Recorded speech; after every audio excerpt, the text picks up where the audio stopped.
Olá, pessoal! Hoje o tema que a gente está trazendo para vocês é advocacia e espiritismo. Qual a verdadeira justiça? A gente tem o prazer de receber a Marina. A Marina, ela é coordenadora do atendimento fraterno e do Conselho Fiscal da Sociedade de Educação e Cultura Espírita Gabriel Delany e também é advogada. Seja muito bem-vinda, Marina. Eu que agradeço a oportunidade de estar aqui para a gente falar de um tema tão relevante, né, que impacta aí no dia a dia, trazer um pouquinho, né, da visão do advogado, conciliando aí com a nossa doutrina espírita. Marina, então vamos começar pensando exatamente nisso. Como é possível conciliar a justiça humana com a justiça ensinada pelo Espiritismo? Certo. É que, na verdade, para a gente poder viver em sociedade, nós precisamos de regulamentos, de normativas, de leis. Então, muitas vezes, a própria legislação, né, a própria lei em si, ela conflita com a moral, tanto com a moral e com os bons costumes. Se a gente pegar aí uma cronologia, né, uma linha do tempo, antes não se existiam tantas leis, porque a justiça, né, entre aspas, era baseada justamente no aspecto moral, na cultura, nos costumes de uma determinada sociedade em determinada época. Sempre que a gente falar no direito, a gente sempre tem que fazer menção dentro dessa evolução das leis. Por exemplo, há situações que hoje não são mais consideradas crimes, mas que há um tempo atrás eram. Então, o direito ele também tem essa flexibilidade de se aprimorando no tempo, mas, como a gente sabe, né, a justiça divina ela é imutável, né, é a justiça, né, melhor que pode existir. Então, para se conciliar isso, o operador de direito ele tem que olhar, pegar a lei para aplicar no caso concreto, mas muitas vezes essa lei pode conflitar com o seu aspecto moral do que ele entende, né, como justiça divina. E como que a doutrina espírita ela pode trazer esse verdadeiro sentido de defesa e de verdade nos tribunais? Certo. Quando, por exemplo, um cliente procura um advogado, ele vai atrás daquilo que ele entende que é a verdade para ele e do que ele quer defender. Então, ele entende que aquele direito dele foi violado. E o advogado, a função, né, do advogado é essencial à justiça. Ele precisa defender o interesse daquele cliente que lhe procurou, mas sempre vendo sobre a ótica da lei dos homens, né, digamos assim.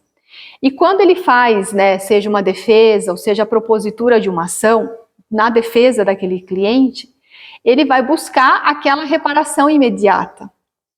Mas, muitas vezes, aquela reparação, aquela solução no litígio, ainda que exista uma demanda, né, exitosa, que ele vença aquele processo, muitas vezes no íntimo daquele cliente, pode ser que não tenha sido feita a reparação que ele busca. Então, por isso que a justiça divina, ela sempre vai ser a última, ela sempre vai ser a mais eficiente.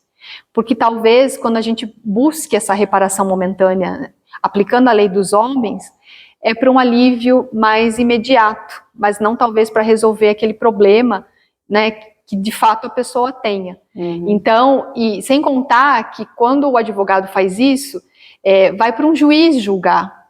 E aí você vai depender do entendimento daquele juiz sobre aquela determinada lei, qual a interpretação que ele tem e também a formação moral, cultural dele sobre aquele caso. Então, não é somente a interpretação, a aplicação da lei, tem todo também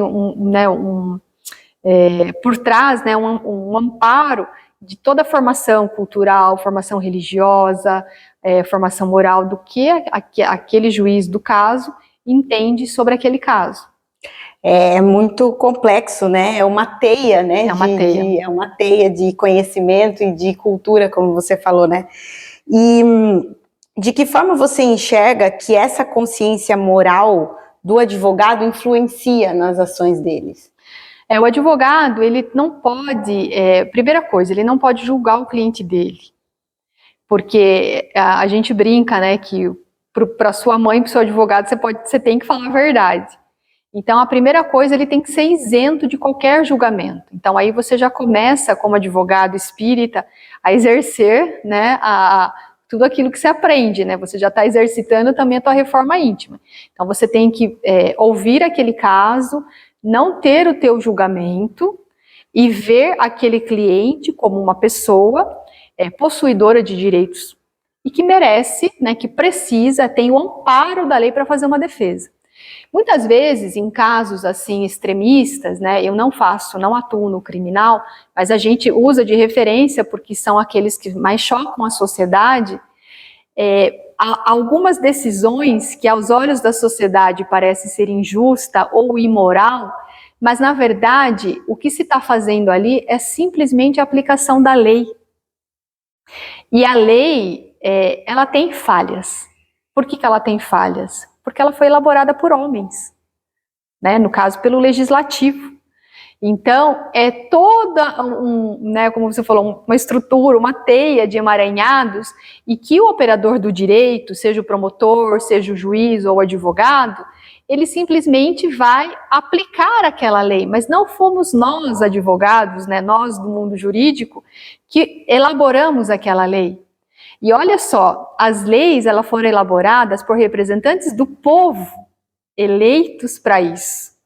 Então, ao mesmo tempo que aquela sociedade fica indignada com uma determinada decisão judicial, ela esquece que quem fez aquela lei foram os representantes que ela escolheu. É difícil ter essa visão, né? É difícil. Porque acaba que cada um tem que assumir a sua parcela de responsabilidade. Exatamente, né? Mas é mais fácil você delegar, né? Você jogar para o outro a sua responsabilidade. E tá tudo certo, né? A gente sabe que cada um tá num grau de evolução, mas muitas vezes o advogado, ou até mesmo o juiz, principalmente, ele é mal visto, mal interpretado, porque a gente trabalha com fatos, né? E até, às vezes, a gente usa, eu tento, né, fazer um exemplo para cliente, quando eles procuram assim, doutora, é causa-ganha, né? Não existe causa-ganha. Não tem. E quando eu falo isso, muita gente fala, nossa, como assim não tem causa-ganha? Daí eu pego um exemplo bem grotesco, eu falo, olha, vamos lá, um assassinato, né? A pessoa está lá morta. Você sabe que aquele corpo não volta. Não tem como voltar, né? Uma coisa é o corpo, uma coisa é o espírito. Você vai preso? A pessoa fala, não, depende. Eu falei, então depende. O que o artigo fala do Código Penal? Matar alguém. Pena, tanto a tanto. Mas você pode ir preso ou não. Por quê? Depende das provas, depende das circunstâncias. E quando o juiz está ali com um caso na frente dele, ele vai ver tudo isso. Então, fala, meu Deus do céu, mas a pessoa matou, roubou, estuprou, fez um monte de coisa e está solta, né? Mas não é por relaxo do juiz, não é por omissão, mas é porque, né, a gente, como sociedade, a gente vê esses casos, a gente julga, mas não sabe o que tem dentro daquele processo. E o juiz, como aplicador da lei, ele tem que ver o que está ali. Mas eu imagino que no íntimo dele, moralmente, ele não queria que fizesse aquilo, ele não queria soltar aquela pessoa, digamos assim. Mas é o que ele tem que fazer. Então, o tempo todo, nós operadores do direito, é como eu falei, a gente não pode julgar, mas você entra em conflito. Você entra em conflito. É inevitável, né? É inevitável. E como que você enxerga que a lei de causa e efeito se relaciona com a justiça humana? Então, muitas vezes, como eu falei, a pessoa vai e busca uma reparação, né?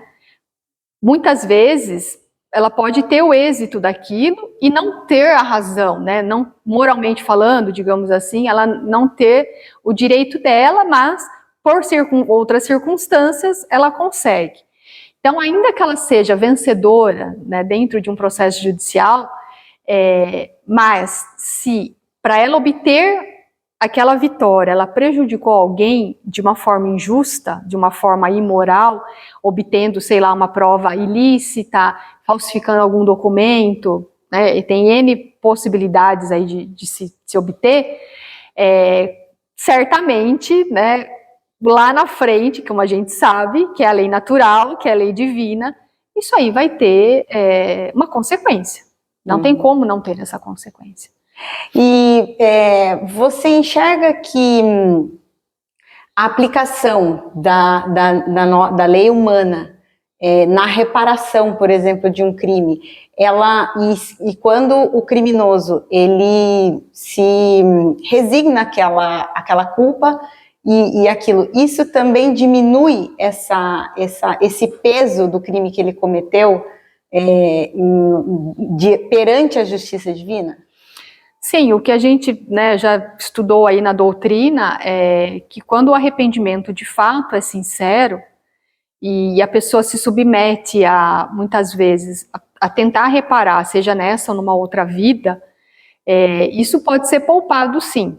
Eu acho que, infelizmente, o nosso sistema prisional, né, ele não foi feito muitas vezes da forma ideal para que a pessoa possa refletir, possa, né, pensar no que fez, somente naquilo.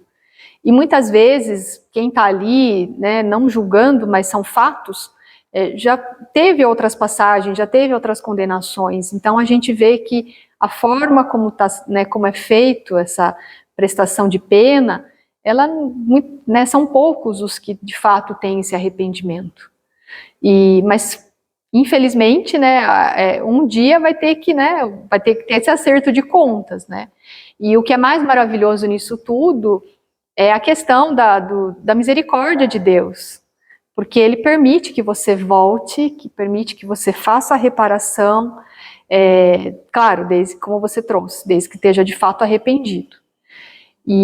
Mas o que a gente vê muito, Gabi, no nosso dia a dia, é demandas judiciais por ego. Isso é muito.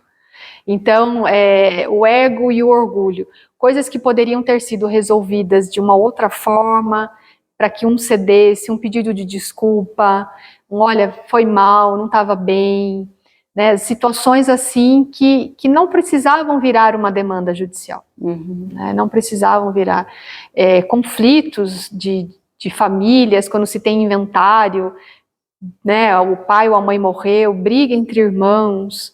E aí aquele, né, quem ficou, né, seja o pai ou a mãe, vendo aquela divisão entre a família por conta de bens, marido e mulher que passaram anos convivendo, possuem filhos, né, construíram uma vida junto, e na hora da separação, né, do divórcio, assim, viram inimigos. Então, como eu falei, a gente como operador do direito, você tem que dar aquela solução, é igual o pronto-socorro.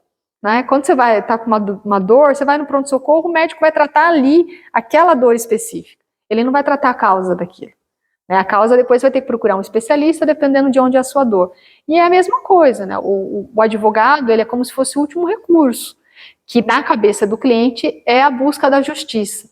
Mas muitas vezes, né, e hoje, com um pouquinho de conhecimento que a gente adquiriu na doutrina, eu vejo que aquela demanda, mesmo eu ganhando o processo, não vou trazer a paz que a pessoa precisa. Ainda a gente não consegue fazer isso.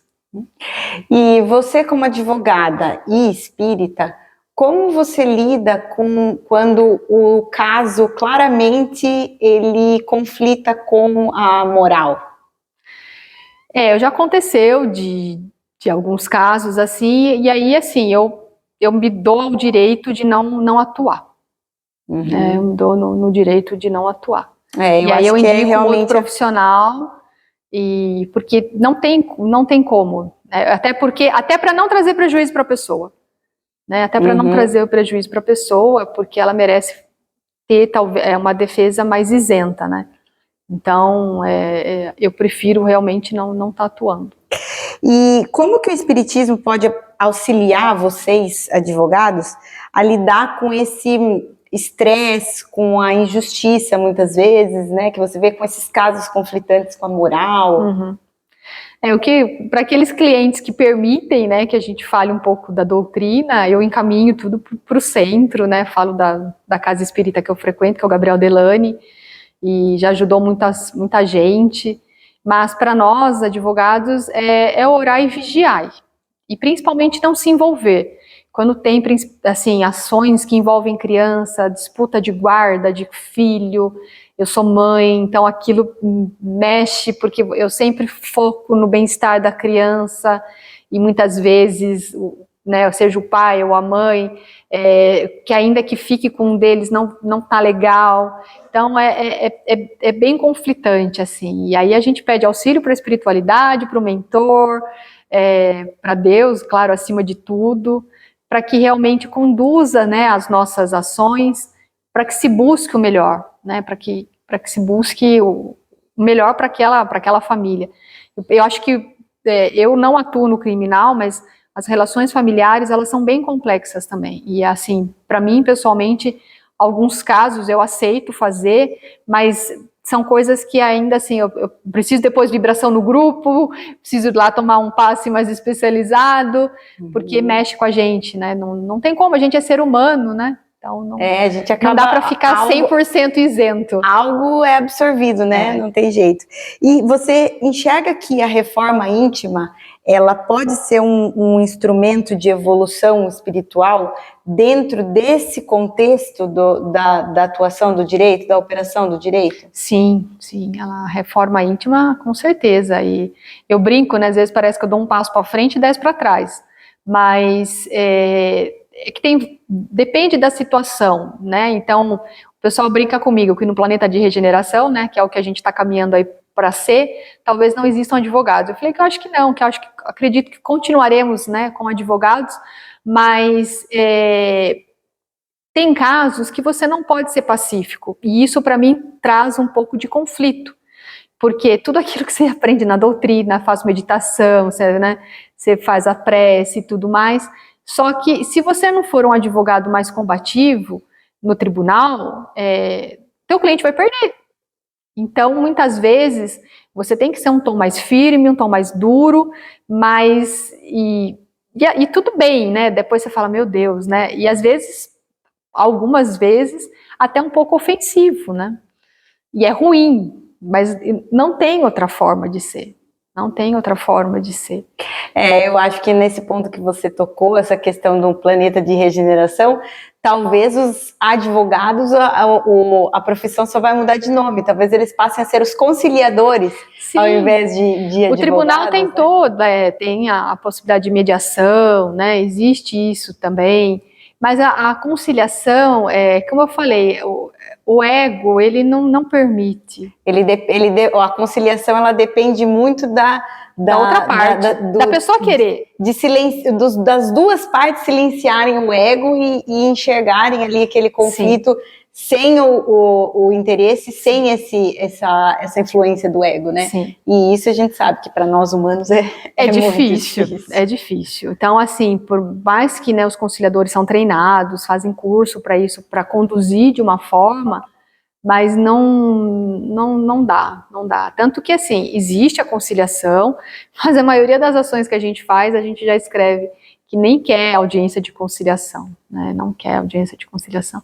Porque também a conciliação exige um esforço seu, né? Não seu do profissional do advogado, mas exige um esforço do cliente, de querer ouvir, de querer ceder, de entender o lado do outro, de ter empatia, de se colocar no lugar do outro. E aí, quando a pessoa não está afim de fazer aquilo, o que ela faz? Ela pega e fala, olha, eu quero que, né, não quero acordo, e aí deixa que um juiz, né, um terceiro, que nunca fez parte da vida, resolva. Não faz sentido, né? Você entendeu? Não faz sentido. E é o que vai acontecer, né? Até hoje eu estava conversando com uma pessoa, com uma cliente, é um inventário bem tumultuado, e ela falou, eu vou esperar, cada filho tá com um advogado, né? Cada irmão tá com um advogado. Ela falou, não sei ainda o que eu vou fazer. Eu falei, olha, se conseguir um acordo, uma compensação de bens entre vocês, ok. Se não, deixa que o juiz decida. Aí o juiz vai o quê? Ele vai no e cru. Ah, eu tenho tanto de patrimônio, eu tenho tanto de débito, sobrou tanto. É isso aqui, a divisão, acabou. Então se perde muitas vezes oportunidades também de se resolver amigável. E fora todo o estresse, o mal-estar que vai permanecer para sempre, né? Sim, sim. E vai ser sempre aquela coisa, né? Por que que eu não, né, talvez mãe se arrependa, por que que eu não fiz diferente, né? E eu tenho especialização em direito constitucional e a gente estudou as constituições de outros países e você vê, infelizmente, né, que quão menos evoluída é uma nação pela quantidade de leis que ela tem. Então a gente ainda não está, né, no modelo ideal aí de, digamos assim, moralmente falando. Porque há um tempo atrás, eu sempre dou esse exemplo, né, que você tinha, era comum você jogar papel, né, de bala, por exemplo, no carro, né, pela janela. Eu nunca fiz isso, eu era criança, né, mas você via isso. E aí, imagine, isso é uma falta de educação, né, mas precisa ouvir uma lei para regulamentar, para dizer que você não pode jogar papel, né, bater em mulher, né, o feminicídio, né, que diferença que tem o homicídio, por exemplo, né, já existe o crime de homicídio para homem, para mulher, né, para criança, tal, com as agravantes, mas não, a cultura de se matar mulher foi tamanha que se precisou criar uma tipificação específica. Uhum. Você entende? Então, eu fico pensando às vezes no cinto de segurança. O cinto de segurança não existia, capacete. Uma lei capacete, algo que é para proteger a sua vida. Você tem que pôr, porque senão você vai ser. Então a pessoa assim, ela coloca o capacete não pensando que ela vai ser protegida, é para não pagar multa. Uhum. Olha isso. Então assim, quando você olha, né, essa linha do tempo, eu peguei essa geração, né, eu andei sem capacete com meus tios, era criança, né, mas não era obrigatório, né, e hoje você vê o risco que se corria. E aí quando você vê essa linha do tempo, que faz tão pouco tempo, né, e essa quantia de leis que a gente tem hoje, né, e essas leis são elaboradas pelos deputados, por vereadores, eleitos pelo povo, então será que elas refletem, né, diretamente o que é a sociedade? E o aspecto moral nisso tudo, como que a gente vai obter? E aí cai na sua reforma íntima. É o individual de cada um.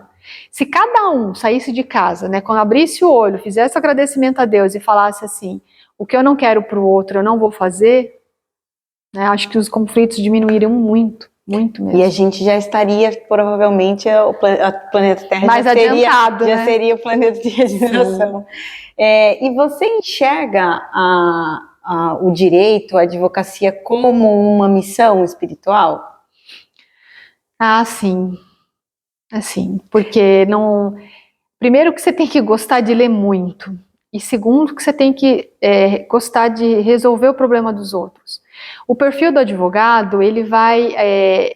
a gente não vê, depois de um tempo, né, sou formada há 25 anos, depois de um tempo, você não vê mais o seu cliente como um número ou como uma renda. Você passa a ver ele mesmo como um ser humano, por que chegou naquilo. Então você começa a fazer algumas reflexões e aí você não quer só, pelo menos, né, eu não quero cuidar só daquilo, você se preocupa além, né, de outras formas, no sentido de tentar entender.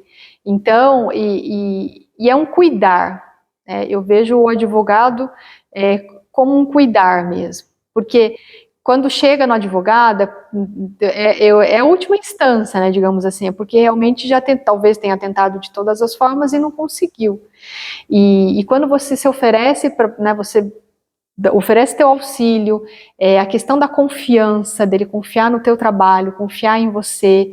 Então, assim, nós como advogados, a gente realmente é uma missão e, acima de tudo, para nós, o aspecto moral, né, você também tem que ser muito, né, assim, procurar, né, andar muito na linha, né, digamos assim, porque você não pode dizer uma coisa e fazer outra. Né? Então isso também é muito importante. Né? Como médico também, né? A missão de salvar. Né? Você não tem como você delegar. Não é uma coisa automática. Né? Embora alguns clientes achem, né, que fazer um processo é igual pedir um pastel. Mas não é só isso. Eu particularmente, né, vou confessar aqui para você uma coisa que eu faço, quando eu vou fazer um inventário, eu sempre peço permissão para aquela pessoa que desencarnou, falo, olha, eu sou advogada, eu vou mexer nos seus documentos, eu vou tentar aqui fazer, né, o que for melhor para a tua família, então me dê licença. Né? Eu faço isso como um respeito mesmo, porque né, às vezes as famílias vão lá com as pastas, né, e aí você começa a abrir a pasta da pessoa, você vê as coisas que ela guardava, você saber que existe uma história por trás daqueles documentos, era uma vida, né, que construiu uma família, que né, conquistou bens. Então não é só pegar um papel e falar, isso aqui é do fulano, isso aqui é do... Não é isso. É muito bonito isso, Marina. Ah, obrigada, mas é uma coisa minha, né, que eu peço essa permissão, né, de, olha, eu vou mexer nas suas coisas, me permita aqui, né, pra gente fazer o melhor. Então você enxerga que o seu papel, né, o papel do advogado, o espiritismo ele traz a possibilidade de contribuir para um sistema de justiça mais humano mesmo. O que para mim, eu particularmente, eu não vejo o espiritismo como religião, eu vejo como ciência. E quando eu me aprofundei um pouco mais na doutrina, o que é fantástico no espiritismo e que eu aplico no meu dia a dia do direito, e às vezes eu tento falar isso para o cliente, de uma forma, claro, mais branda, é que a responsabilidade é dele, a responsabilidade é minha. Eu não vou culpar o diabo, o inimigo, seja lá quem for. Não. Sou eu. É a lei de causa e efeito. É ação e reação.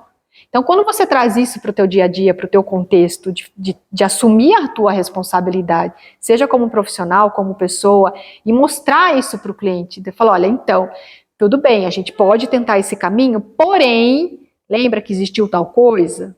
Então, você tem que trazer isso para ele, né? No sentido da responsabilidade. E aí, muitas vezes eu falo, eu vou fazer de tudo para a gente conseguir, mas saiba que, né, infelizmente, por essa atitude sua, pode ser que não dê certo.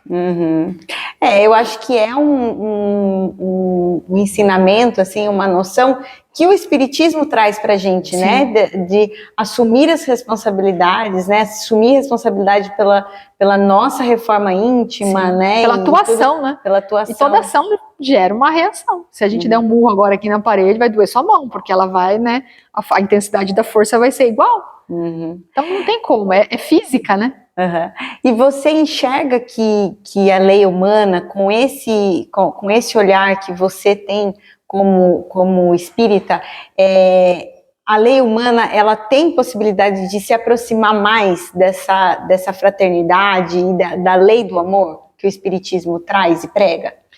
Então, o que eu tenho observado, até pelos adolescentes que eu tenho em casa, essa geração que está vindo, ela está vindo de uma forma diferente, ela está vindo, né, já preparada, talvez, para daqui a um tempo, né, assumir mesmo esse planeta de regeneração, mas na prática, né, no dia a dia, eu peguei um pouco, digamos assim, das duas gerações, né, então, como que eu posso dizer, o contexto mesmo, né, dessa fraternidade é com o tempo, mas eu acho que os mais jovens, você vê que eles são mais propensos ao diálogo e à conciliação, né? Eu acho que eles estão indo mais por essa linha mesmo, e que é o que o Espiritismo traz, né, a questão da caridade, a questão da aceitação, a questão da não violência, a prática de bullying que a gente vê muito. Hoje, eu acho essa geração dos mais jovens, ela mais tolerante, muito mais da minha época atrás, assim. Eu acho que é mesmo que vai clareando, né? Você vai refinando, na verdade, essas relações humanas. Sim, e a empatia, né? Você vê a empatia, acho que prevalecendo mais também, assim. E é o que a gente espera, né, dentro desse caminhar. Mas talvez as leis, ou elas caiam em desuso, ou precisem ser modificadas, né, futuramente, ou, né, se tornam obsoletas, como a gente fala, por conta realmente de não precisar, né, de não ter mais exemplos, né, de crimes. Até um tempo atrás, seduzir, eu lembro que eu estudei na faculdade, seduzir mulher menor de 17 anos, era alguma coisa assim, era considerado crime, né, um crime, acho que era crime de sedução, eu não me recordo agora. Mas hoje você não tem mais isso, hoje a gente, né, você tem o Estatuto da Criança e do Adolescente, mas você tem crianças sendo mães. né, com 13, 14 anos, gerando filho. E aí você tinha um tipo penal na década de 70, 60, que namorar, né, seduzir, né, eles usavam essa expressão, né, o que seria o seduzir? Seduzir mulher menor de 17, com 17 anos. Então, aquilo era um crime, e hoje, muitas vezes, sabe, então, tem ainda muito conflito, né, tem muita coisa para ser reparada, e é com o tempo, né? A gente não dá para acelerar. Cada um está na sua escala de evolução, mas o que eu sempre, muitas vezes, né, quando a gente entra num embate, né, numa discussão sobre leis, sobre o que é justo, moral, injusto, eu sempre faço o lembrete. Não esqueçam que quem fez as leis foram os deputados, os vereadores, eleitos pelo povo. Então, só aí você joga a bola para cada um, né? Exatamente. Na escolha de cada um. Na escolha de cada um. Marina, muito obrigada. Foi um prazer ter você Imagina, aqui. eu que agradeço. Essa conversa foi muito enriquecedora. Bom. Você quer deixar uma mensagem final para quem está te ouvindo aí no canal? Eu acho que a gente tem que investir mais nos nossos jovens, né? A questão da família, de base, não delegar para as escolas, né? O jovem, ele precisa de referência, de pai e mãe, e de saber que ele pode ser acolhido e que o futuro nosso está nas mãos deles, né? A gente está aqui de suporte, de retaguarda, mas que já moldar a cabecinha deles para isso, né? O que eles esperam, né? Do que seria uma sociedade mais justa, mais fraterna, né? Mais solidária. Então, acho que é isso. Acho que a mensagem é fortalecimento das famílias, né? Nesse sentido mesmo, de pai e mãe sair um pouco do celular, digo porque eu faço isso muito também por conta de trabalho, mas sair um pouco do celular e olhar, né, para aquilo que a gente tem em casa aí, né? Que são as nossas crianças e os nossos jovens, né? Talvez dar um embasamento melhor para que eles possam aí continuar. Mensagem maravilhosa. Obrigada mais uma vez, Marina. Imagina, eu que agradeço a oportunidade. Até a próxima.